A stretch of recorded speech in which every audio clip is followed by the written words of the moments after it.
IPL ইতিহাসের greatest one of the greatest comeback বলতেই পারি বন্ধুরা, যে আরসিবির টিম পরপর 6টা ম্যাচ জিতে কিন্তু তারা কোয়ালিফাই করে গেল 14 পয়েন্টের সাথে সাথেই। তাহলে সকালবেলা যে প্রেডিকশানটা করেছিলাম বন্ধুরা, সেটাই কিন্তু ঠিক হলো যে আরসিবি আজকে চেন্নাইকে হারিয়ে চ্যাম্পিয়ন কোয়ালিফাই করবে, চ্যাম্পিয়নের মতো তারা খেলবে, আর সেটাই হলো বন্ধুরা। চেন্নাই সুপার কিংকে হারিয়ে দিল, যে হারানোর কারণেই আরসিবির টিম কোয়ালিফাই করে গেল।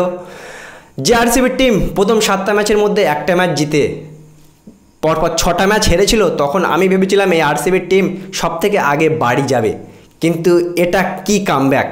এটা কিন্তু আইপিএল ইতিহাসের ওয়ান অফ দ্য মোস্ট, আমার দেখা সবথেকে গ্রেটেস্ট কামব্যাক বলতে পারি বন্ধুরা আরসিবির টিমের, পরপর 6টা ম্যাচ জিতে।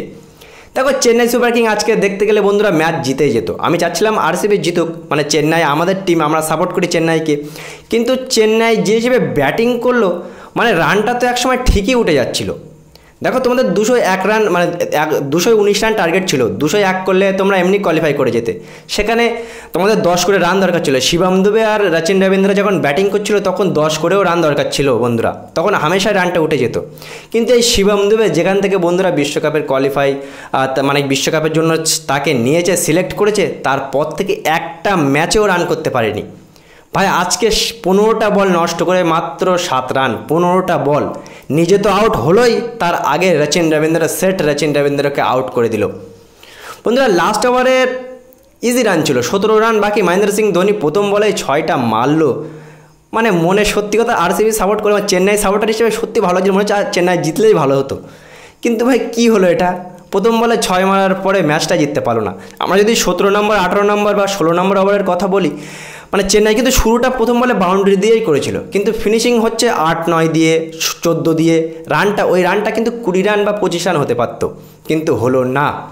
চেন্নাই সুপার কিং বন্ধুরা 14 পয়েন্টের সাথে বাদ পড়ে গেল, আর 14 পয়েন্টের সাথেই বেস্ট রান রেটের জন্য আরসিবির টিম কিন্তু কোয়ালিফাই করে গেল। আর এই চেন্নাই কী কারণে ম্যাচগুলো হারলো, এই নিয়ে কালকে একটা বড় ভিডিও আসবে, কি 5 কারণে চেন্নাই সুপার কিং সত্যি ম্যাচটা হেরে গেল। সত্যি কথা বলতে আরসিবি টিম উঠেছে, আমরা চাই আরসিবি ভালো করুক, আরসিবি জিতুক। চেন্নাই টিম তো পারলো না, 5বার চেন্নাই আগে থেকেই চ্যাম্পিয়ন হয়ে গিয়েছিল। আমাদের সত্যি কথা বলতে বোলিং খুবই বাজে হলো আজকে। যে কন্ডিশনে ম্যাক্সওয়েল এত ভালো বোলিং করলো, সেখানে রবীন্দ্র জাডেজা 3 ওভারে 40 রান খেলো বন্ধুরা। পাথিরানা মিডিল অর্ডারে, পাথিরানা আমাদের একটা বড় ইম্প্যাক্ট ক্রিয়েট করতো, সেই পাথিরানাকে কিন্তু আজকে সিএসকে ফ্যানেরা আমরা অনেক মিস করেছি। সত্যি কথা বলতে ওভারঅল চেন্নাই সুপার কিংয়ের জন্য খারাপ লাগছে, কারণ আমি একজন চেন্নাই সাপোর্টার। কিন্তু আরসিবি জিতেছে, এটাও ভালো লাগছে যে তারা একটা সুযোগ পেয়েছে, তারা এত অসাধারণ একটা কামব্যাক করে সুযোগ পেয়েছে কোয়ালিফাই করার। এখন দেখার বিষয় যে কোয়ালিফাই তারা তো করলো, তারাও কিন্তু একেবারে ভালো খেলেছে তা না, তাদের বোলিংয়ে কিন্তু জঘন্য বোলিং ছিল।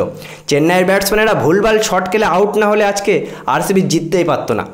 প্রথম বলে ম্যাক্সওয়েল প্রথম বলটা পিচের মধ্যেখানে বল ফেলেছে, যেখানে ঋতুরাজ গায়কোয়াড়ের ওই বলটা বাউন্ডারিতে মারা উচিত ছিল, কিন্তু প্রথম বলেই ঋতুরাজ আউট। আর আমাদের চেন্নাইয়ের যে ঋতুরাজ সব থেকে ইনফর্মে ছিল, 600-র উপরে রান ছিল, সেই ঋতুরাজই যদি প্রথম বলে আউট হয়ে যায় বন্ধুরা, তাহলে আমাদের রান করবেই কে? রচিন রবীন্দ্র আজকে একটা ভালো পার্টনারশিপ করেছিল, অজিঙ্ক্য রাহানে স্টার্টটা ভালো করেছিল, কিন্তু ভালোভাবে করতে পারলো না। মহেন্দ্র সিং ধোনি যদিও বন্ধুরা বয়স হয়ে গেছে, তারপরেও মহেন্দ্র সিং ধোনি আরও একটু প্রথম থেকে মারতে পারতো। যাই হোক, আরসিবি জিতেছে, কংগ্রেচুলেশন। আর চেন্নাই কী কারণে হারলো তাই নিয়ে কালকে একটা ভিডিও আসবে, আর যেখানে আমি বিশ্লেষণ করবো যে চেন্নাই কী মেন 5 কারণে এই আইপিএল থেকে বাদ পড়লো। বন্ধুরা, আজকের ম্যাচে কি তোমরা আশা করেছিলে আরসিবি জিতবে? কেমন লাগলো আজকের ম্যাচ অবশ্যই জানাবে।